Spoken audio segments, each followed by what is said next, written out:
So good morning, everybody. So I am Anne-Fleur Félisson, heading the sales team for correspondent banking at Société Générale, and I'm very happy to be with you this morning. So sorry about the voice.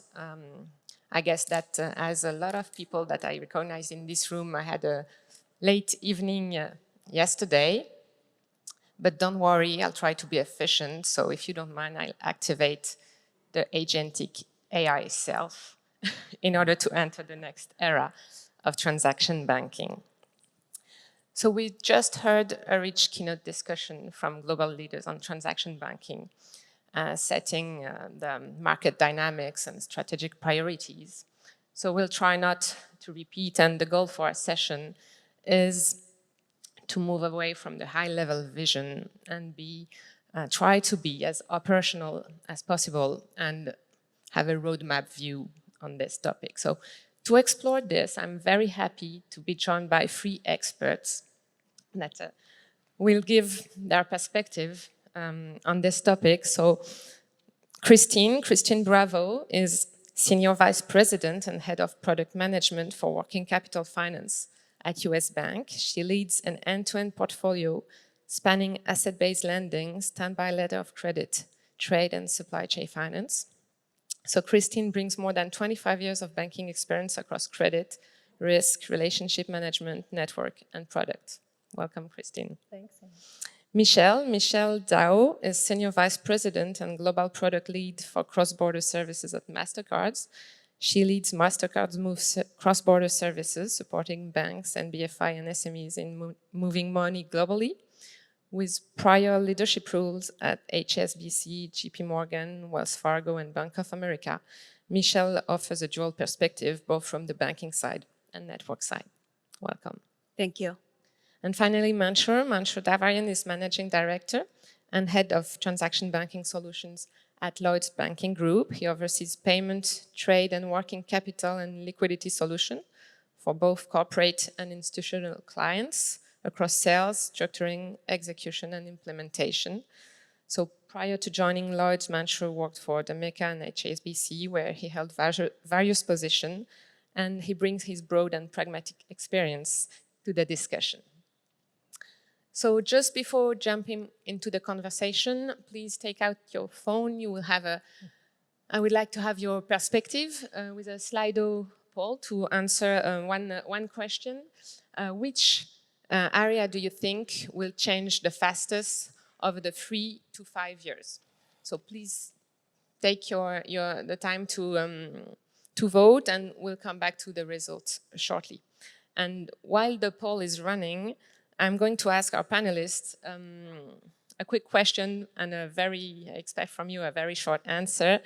To your point of view, what frustrates transaction banking clients the most today? Do you want me to start, Anne? Please. All right. So I would say it's a lack of transparency, fragmented processes, and cross-border banking that is generally slower and less predictable. Yeah, I would agree with Anne. I think that in the era of technology disruptions, I think the innovation is both incremental and also disruptive. So I think it's very difficult to marry with both of them, given that all the companies have legacy systems. So I do think this is the biggest challenge. And I suppose from my side, I'd echo the system point, but I would also say engagement with the banks and the bank's ability to provide sort of holistic solutions to our clients rather than siloed product solutions. Okay, so it seems we have things to do, right? So now let's look at the poll. So it's interesting to see where the room is leaning. Clearly, cross-border payments has the lead together with data usage and automation. I'm sorry for the trade guys. Still have to be more patient. So we'll see if this matches what we'll go through the conversation. So we'll structure the rest of the discussion around a roadmap view with 3 time horizon. First, on the very short term, on the next year, what's really need to be executed. Then we'll focus on a midterm view, 3-year horizon, what really differentiates, and then we'll go to the 5 years and beyond, and what really needs to be transformed. So let's start with the most immediate horizon. Let's start for the next 12 months, and what really clients expect by default. So Christine, I will start with a question for you. From a client perspective, what do you see becoming non-negotiable over the next year? Yeah, so I'd say 3 things. I think clients firstly want their banks to provide them with education, knowledge, and influence, not just products. Secondly, all clients want to feel known. They want to have a relationship with their bank. They want reliability, predictability, and consistency. And then I'd say thirdly, clients don't want another portal or login. They want integration into their workflows. So in short, clients expect banks to be predictable where it matters. They want things embedded where they work, and they want us to be thoughtful about how their businesses actually run. So if I can just come back on that point. So it is quite interesting. So last year, we had quite an extensive sort of change in how we face off against our client base. So we were in a very sort of siloed, product-orientated sales model, and we moved into a sector sales model between cash and trade. And within the last 12 months, we have seen a significant change in the way our client interacts with the transaction bank. And more importantly, from a measurable perspective, we've seen a change in the product penetration with our clients. So just to your point around that sort of advisory capacity, we're seeing a sort of significant change in the client expectations of us coming as a single bank across transaction banking rather than individual product teams. Thank you. It seems that some banks are adopting this model, and what you say just confirmed that it makes sense. Maybe I'll stay for you for a second question, Mansour. So at your point of view, is the always-on already table stakes domestically, and where do you see this moving for cross-border payment? Yeah, thanks. I think it's interesting when you look at it in terms of domestically. I think there are certain segments of the market domestically that fully expect sort of real-time payments and ensuring that we are able to sort of settle into our client bank accounts very quickly. If I think about that from a retail and SME perspective, that's the way the market's moved both domestically and internationally. I think some of the large global corporates and large institutional clients are also actually looking at sort of this cross-border real-time payments and the impact for them across their different treasury centers. What I'm really not hearing is the majority of our corporate clients talk about this on a day-to-day basis, given the current political environment and economic environment. Actually, indirect client conversations, as we talk through payments, working capital, and have that broader conversation, it's not coming up as a sort of repeat question around sort of getting real-time payments into certain jurisdictions. Now, I think that doesn't necessarily mean when we think about sort of the short term, it impacts or mitigates the need for us to invest in this, right? Because if we think about once it is live and once everyone has the capability, and as Vincent said in the last panel, some of the big banks are moving very heavily into this space. Once it is there, it is fundamentally expected from the client base, right? So what we need to do and sort of what we need to think about is the investment in our infrastructure, right? So what does our fraud infrastructure look like? What does our AML infrastructure look like? What does our sanctions checking infrastructure look like to really be able to support this? But also another point that I think is really sort of prevalent is actually what do our own balance sheets look like and how are we able to fund our own balance sheets across jurisdictions as we look at real-time payments and the requirement for real-time payments. And that's where I think sort of interoperability across the banks becomes really important around moving money and actually settling into each of the bank's treasury teams to enable us to execute real-time payments in our markets. So if you ask me sort of short term, do I think we're going to see this sort of build out in the sort of very short term? I would say it is a topic of conversation amongst bankers and sort of amongst the transaction banking businesses as to how we do this. And I think actually once we adopt it, it will automatically become adopted within our corporate client base. Okay, so not there at the execution phase, but still the building phase. Okay, thank you. Michelle, I'll turn to you. When clients look at the day-to-day transaction banking, what matter the most for the next year? Speed, visibility, predictability? What's your view? Yeah, I think that it's actually a combination for all of them. It sounds a little bit cheesy, but I think it really depends on the client segment and different use case. Certain times the speed matters the most, and certain times predictability and certainty matters the most.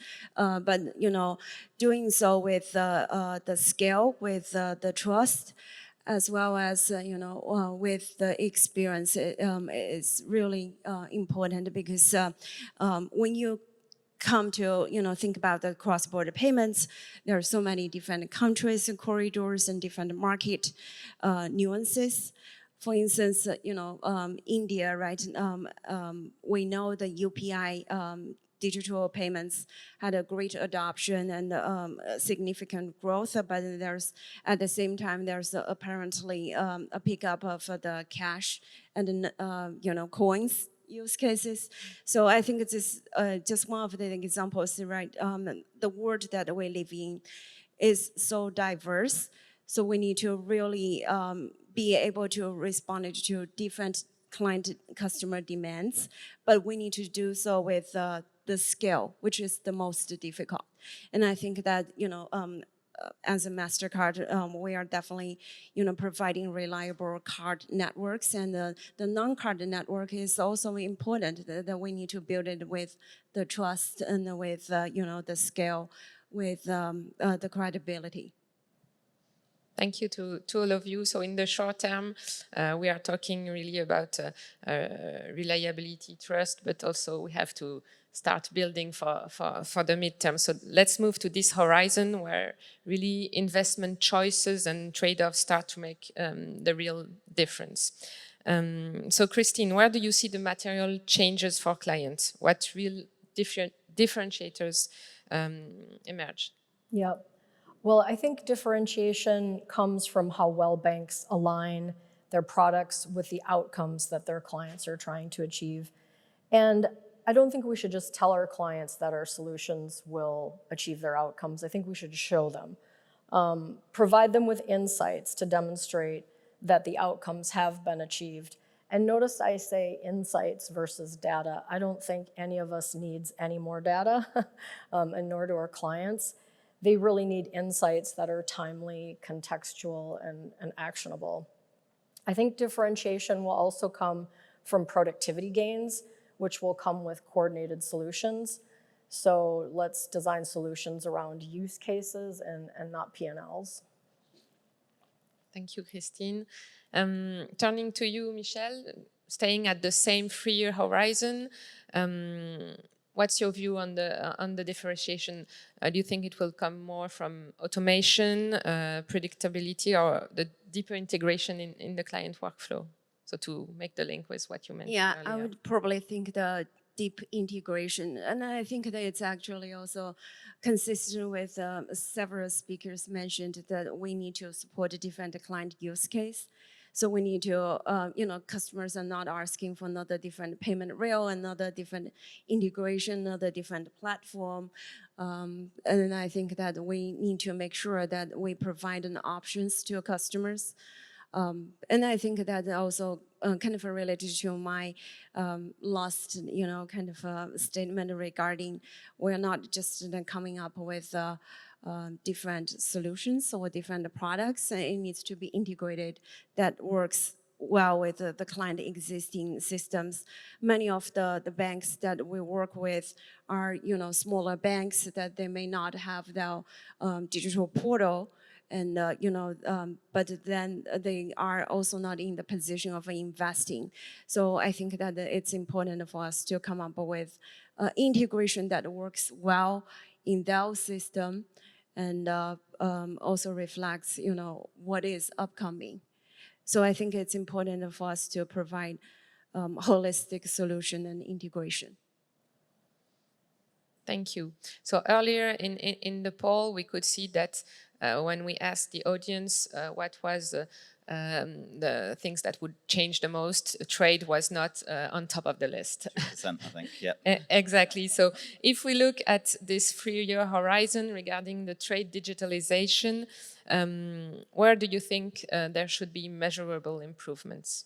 So I think it's interesting how low that percentage was, to be frank, and sort of how the focus was on cross-border border payments. I mean, when I think about trade digitalization, this has been a journey that trade has been on for the last 10 to 15 years, right? It has been an extensive journey. If we think about the discussions we're having today around the use of blockchain in payments, we've been there in trade. We've had numerous consortiums stood up between the banks around blockchain in trade, and fundamentally, a lot of them have fallen away eventually to the standard bank rails and the bank integrations.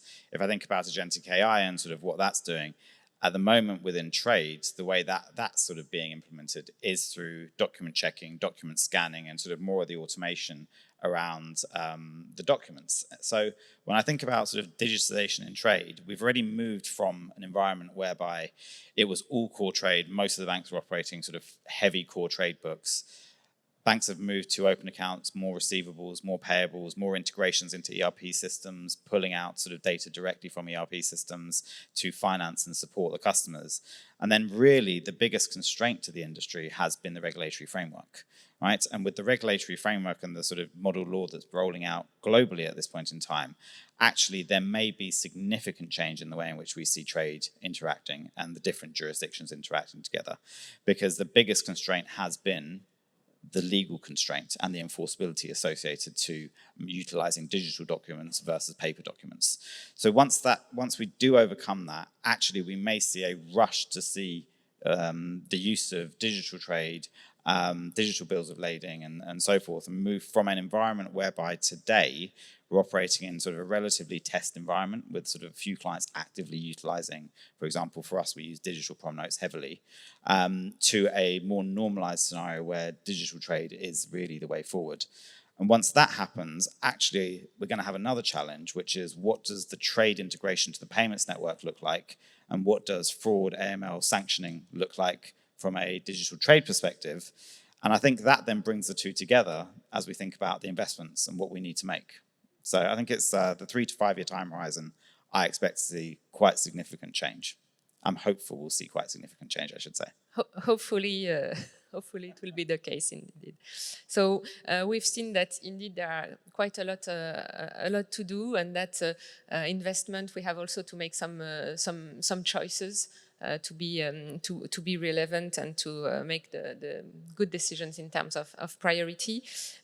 So now, if we zoom out and we look at longer term bets and constraints, so I think you already touched on some key points. Maybe, Michel, I will ask you regarding the role of non-bank providers. What role do they play in shaping transaction banking in your point of view?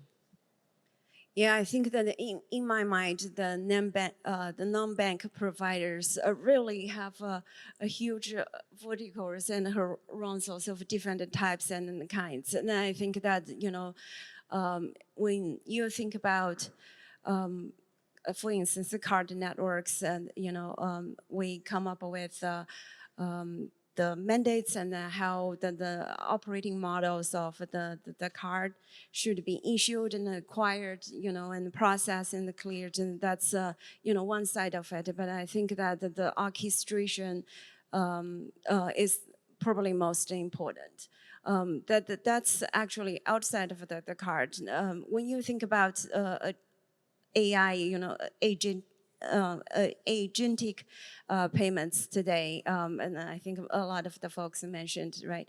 And I think that non-bank providers outside of maybe this room are coming up with many different use cases. They are actually putting agentic payments in real life. I think that the payments volume probably tripled and quadrupled, at this point. And I think that some of the challenges they face are authentications of that agentic payments. So I think that also addressed some of the standardization or standard setting that what to for the transaction banking need to adopt and to ensure that the we authorize the payments with the correct intent and the authorization and authentication. But on the other side, and you also think about non-bank providers that focused on certain verticals, and they do really well. They do really deep. For instance, many of the payroll processing companies, health payments industry companies, and companies focused on early access of the salaries, and so those are the different verticals that you are thinking about. And then the last maybe group of the non-bank providers are also focused on investing into the technology build. And so exactly to earlier speaker's point, maybe for a lot of the banks that investing into the technology building, all categories and all horizons are not feasible, right? So there's aggregators or technology providers then very deep into providing the services. So for instance, the real-time payments. For large banks, you may have capacities to invest into connections, but it is extremely costly to run that business. So there's companies then focused on the real-time payment gateways, help the companies to manage the liquidity operations, the data analytics, from a real-time payments volumes perspective. So I think that addressed, many different categories of NBFIs or fintechs. Yeah, thank you, Michelle. And I think that's a clear reference to yesterday's panel regarding the future of partnership, where we mentioned the debate between buy, build, or partner. And definitely that's what you mentioned joins what has been said yesterday. Thank you. Mansur, you mentioned just a few minutes ago the regulation as a constraint to overcome to manage for trade digitalization, and you seem rather optimistic. So over the longer term, where do you see the headwinds? Yeah, so it's an interesting question. I think I am optimistic in respect to the regulation, both for trade and for payments. I think that's not going to be our sort of key constraint. I think we're in a very interesting environment as sort of we look forward. On the payment side, obviously, there's been a huge amount of fintech investment over the last sort of 10 years into the industry. We're sat in an environment where the banks have historically been sat on legacy infrastructure. A lot of our competitors are now technically sat on legacy infrastructure, and they've sort of been operating very heavily in sort of taking our business. So we've got an environment where actually, as we think about what headwinds are in the market, it is what next, and whether our investments and the investment we're making through alternative payment rails, alternative channels, could really drive change within the industry and could enable us to then leapfrog some of these fintechs that are coming to the market. So I think that's sort of firstly an interesting question. The other challenge I'd sort of put forward in respect to headwinds is, where is the buying decision occurring at our customers? And what does that genuinely look like on a go-forward basis as some of the other fintechs, like the ERP systems, the treasury management systems, and so forth, mature and understand the payment integrations that are operational between the banks? Could we see buying decisions occur directly from the ERP platforms in an automated way, right? Which actually means we lose control of the provision of payments and actually lose control of where that income goes and sort of who actually generates that income. So I think that's going to be quite an interesting sort of dynamic as we look to the future. But I think fundamentally, as we think about what we need to do, and it was interesting listening to Vincent earlier around the buy versus build and sort of the partnerships piece. I sort of am in his camp around partnerships are exceptionally important, because unless we can really look to build and leapfrog, we're at risk of actually losing out to another set of fintechs, which is very much the fintechs that actually operate and control our clients' ERP systems. Thank you. So quite a lot in the plate, but quite positive outlooks. Christine, maybe for you, looking 5 years and beyond, what do you think fundamentally reshape transaction banking for our clients? Yeah. So I think a lot of what we think about today when we say the word product is really various ways we deliver the same solutions in different ways. So I believe what reshapes the future is delivering solutions together and invisibly. So embedded finance, do-it-yourself solutions. And then data insights definitely could be products, especially as we move from reporting to prediction. And I often think about, can we make money from that? Can you monetize that as a product? I think early adopters probably could, but at some point it would probably become a table stake, and then maybe you can't monetize it anymore. And just to pick up on what Monsieur was saying earlier about, regulatory framework and legal constraints, I talk about data a lot because data is like the brain of AI, right? So if you want to create an agent, it has to have information and insights in order to function in a productive way. And today, our data privacy laws in the United States are very fragmented. It's not like in Europe where you have GDPR and it's very comprehensive. And we have an opt-in approach in the United States versus an opt-out, or opt-in in Europe versus opt-out in the United States. So I think you're right, Mansour. I think about how that's going to shape things, and I don't know the answer, right? It depends on how the laws and rules and regs evolve. Thank you. And I think what you just said echoes with a few questions from the audience. So just before going through this question, and I see we have quite a lot, maybe I will ask you a question because I'm sure that the audience want to have a kind of a takeaway. What is the one priority from today? What should they focus, I would say, in the near future? So each of you, quick. So I'll start. I would say look beyond what we're doing and look at what others are doing, because that's the biggest risk to the industry. I would say design around client workflows and outcomes, not individual products, and focus on data, because the next era of transaction banking is one through execution, integration, and insights, and not features alone. I would say probably heavily invest into the partnerships and build the strong partnership network that support your different business models and your different client use case. And I do think that even for NBFIs, fintechs, we need to rely on the bank partners at the table today. For instance, for the real-time payments, certain countries and the markets requires bank, direct participation or sponsorship. And so I think that that's just many different ways to think about the transaction banking.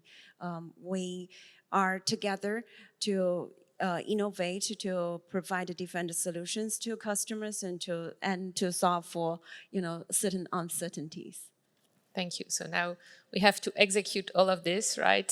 Capability by capability. So that's quite a lot on the plate, but very engaging. So let's go to the audience questions. So if I manage to read them, because not having eagle eyes this morning. So let's start with the first one. Transaction banking is a relationship business. Second, agentic AI step in and replace the human factor. And I think we have another question on agentic. How do you perceive agentic AI in your operation? So I think you already mentioned a bit in your first answer, but maybe you can develop on this one. Yeah, maybe I'll take it first. And I do agree with the former part of the sentence. Transaction banking is a relationship business, and I think it will continue to be.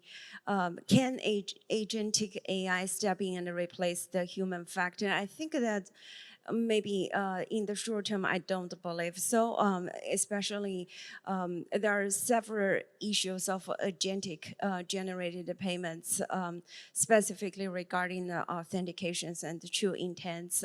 If you look at many different providers, for instance, the Google, and many other companies actually come up with different models.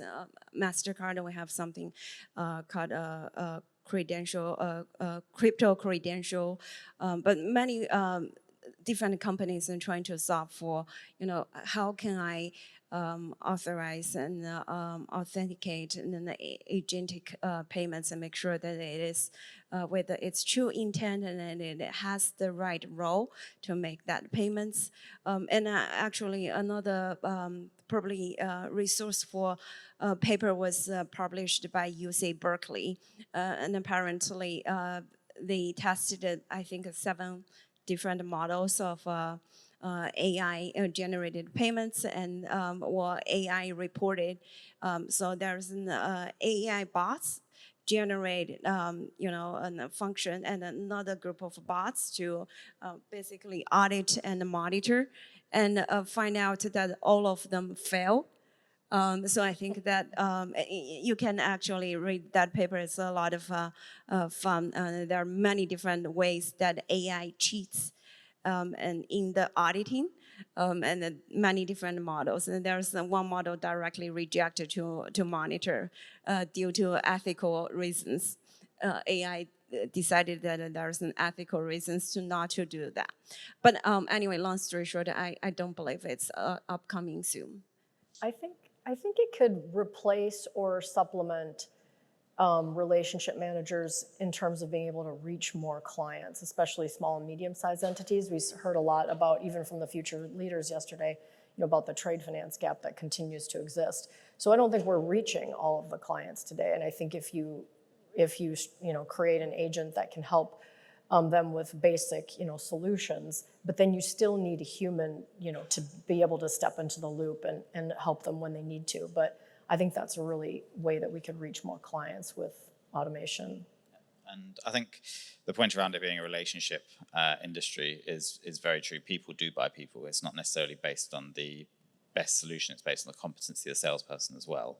But I do think as we move to embedded payments, embedded trade, that some of that buying decision moves away from people. And I think if that buying decision moves away from people, then actually it becomes a very different industry. Yep. Yeah, I do agree. I think automation, certain parts of the automation and especially internal back offices and processes improvements is definitely an area that AI has a lot of use cases.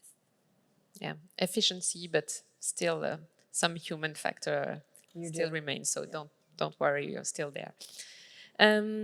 Next question is regarding the digital trade platforms that are largely being built and sometimes only made available for large corporates. So does digitalization actually make trade finance harder to access for mid-market and smaller business?